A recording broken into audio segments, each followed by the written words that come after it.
Alright, so this video is for Biology 234, and I'm just going to briefly go over the introduction for catalase and oxidase tests.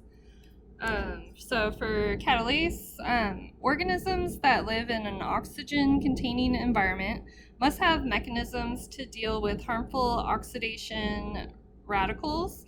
Catalase is an enzyme found in bacteria and other organisms that catalyzes the conversion of peroxide anions into water and oxygen, protecting the organism from oxidative damage.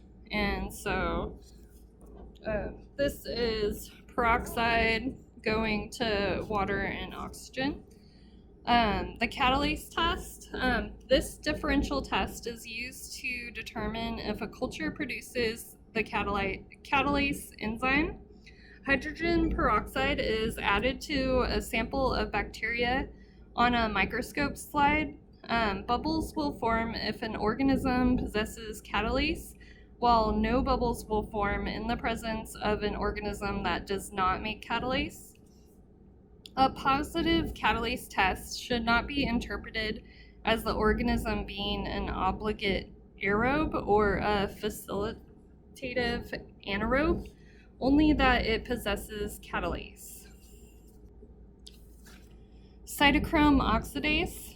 Cytochrome oxidase is the last enzyme in the electron transport system of many organisms.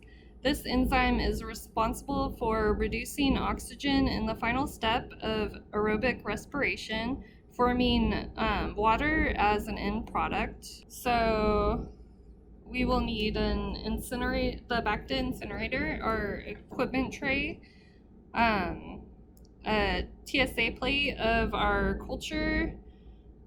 So I'm going to be doing positive and negative controls, which will be E. coli and Staph epi.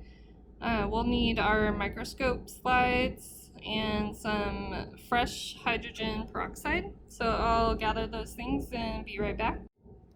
Alright, so first we will label our clean slides. So this one is going to be the Staph epidermidis, and this one will be the E. coli. And so I'll push these over to the side, and I have my Bacta incinerator. Alright, so my Bacta incinerator is heated up, and so I'll sterilize my loop. So 1, 2, 3, 4, 5. And I'll cool it on a blank part of my plate and pick up some culture. Alright, and so that was Staph epi, so I'll put it on my Staph epi slide. Now I'll sterilize my loop again. So 1, 2, 3, 4, 5. I'll cool it on a blank piece of the agar, and grab some culture and put it onto my E. coli slide. And then re-sterilize my loop.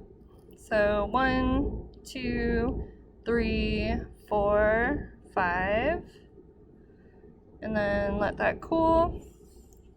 Alright, so now we're done with our TSA plates and we're ready to do the catalase test. For the catalase test, we use 3% hydrogen peroxide, so it's the same thing that you would buy, like household hydrogen peroxide that you can buy at the store. So now we are at step 4. Place 2 to 3 drops of hydrogen peroxide onto each of the cultures. So I'll try to zoom in. Alright, so I'm just re-recording the actual reaction so that we can have a closer look of what happens. So I will add 3 drops of hydrogen peroxide to the staph epidermidis.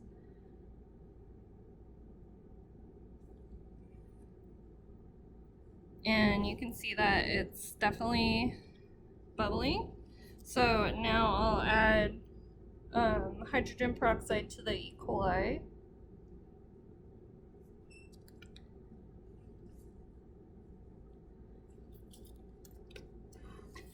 And you can see that it's bubbling, but it's not as vigorous as the staph epi. It's more like it's foaming.